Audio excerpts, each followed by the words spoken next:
buah srikaya saya tumbuh dengan sangat subur.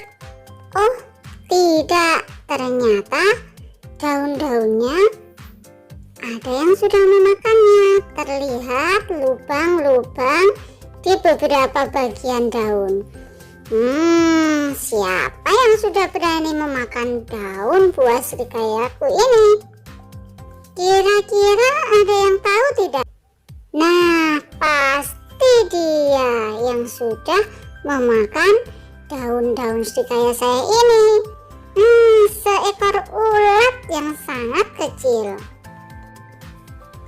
Wah, kupu yang lucu, kecil, berwarna putih, terbang ke sana kemari. Hewan ini termasuk hewan favorit saya. Tidak seperti ulat yang merugikan manusia, namun kupu-kupu sebaliknya. Ia bermanfaat karena membantu proses penyerbukan pada bunga sehingga menjadi buah. Hal ini sangat membantu bagi petani. Tidak seperti si ulat tadi. Bagaimana teman-teman? Apakah kalian setuju dengan pendapat saya? Assalamualaikum warahmatullahi wabarakatuh. Apa kabar anak-anak hari ini? Semua dalam keadaan sehat bukan? Alhamdulillah. Mari pembelajaran hari ini kita mulai dengan berdoa. Berdoa mulai. Berdoa selesai.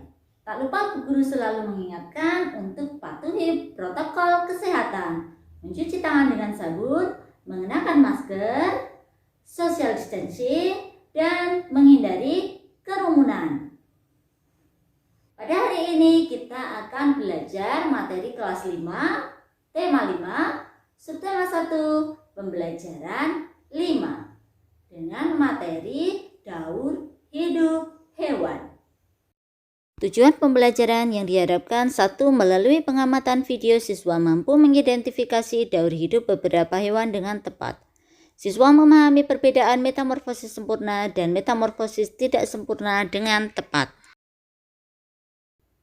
Daur hidup hewan adalah tahap pertumbuhan dan perkembangan suatu hewan.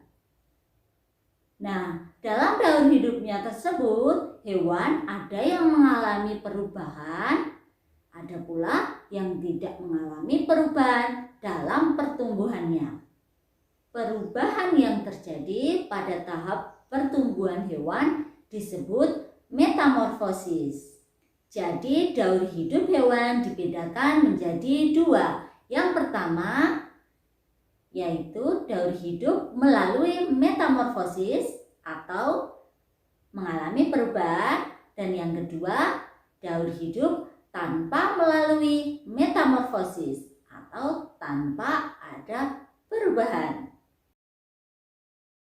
Pada hari ini kita akan mempelajari daur hidup beberapa hewan di bawah ini, yaitu yang pertama ada ayam, belalang, dan juga kupu-kupu. Bagaimana daur hidup mereka? Kita simak bersama-sama. Daur hidup kupu-kupu. Kupu-kupu akan bertelur pada sebuah daun, kemudian telur ini akan berkembang dan pada akhirnya menetas menjadi ulat. Ulat memakan daun sehingga ia tumbuh besar.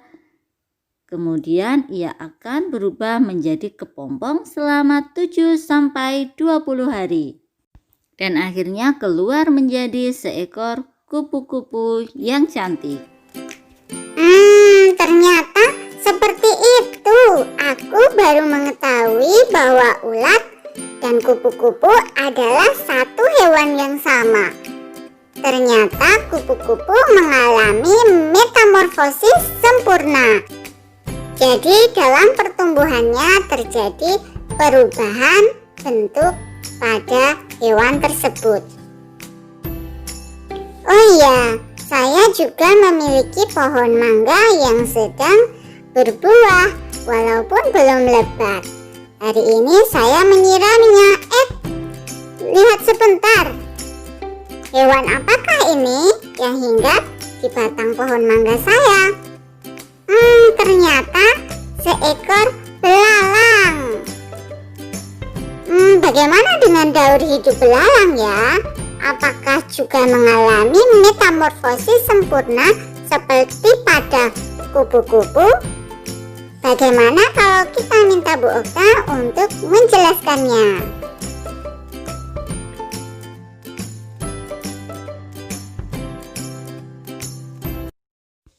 Daur hidup belalang. Belalang dewasa akan bertelur pada rumput, kemudian telur itu akan berkembang dan pada akhirnya akan menetas menjadi anak belalang. Anak belalang disebut nimfa.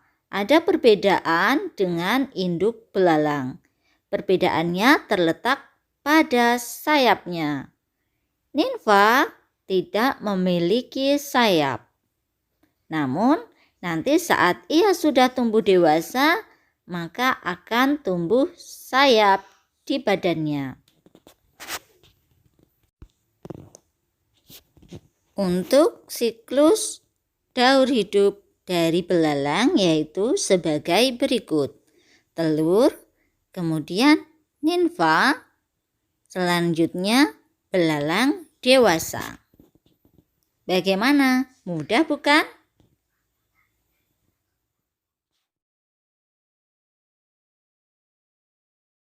Selanjutnya adalah daur hidup ayam. Ayam merupakan contoh hewan yang mengalami daur hidup tanpa metamorfosis. Berikut untuk tahapan daur hidup ayam.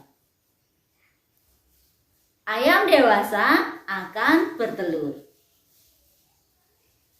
Telur ayam pada akhirnya nanti akan menetas menjadi anak ayam. Anak ayam dengan induknya memiliki kesamaan bentuk, hanya saja ukurannya lebih kecil. Ia memiliki sayap, 2 kaki dan juga ekor, sama seperti induknya. Nah, demikian tadi pembelajaran hari ini. Kita sudah belajar tentang daur hidup hewan. Ada hewan yang mengalami metamorfosis sempurna seperti kupu-kupu. Ada hewan yang mengalami metamorfosis tidak sempurna seperti belalang. Ada pula yang tidak mengalami metamorfosis, contohnya ayam. Bagaimana anak-anak? Mudah dimengerti bukan? Semoga pembelajaran hari ini bermanfaat. Bu Guru akhiri. Wassalamualaikum warahmatullahi wabarakatuh.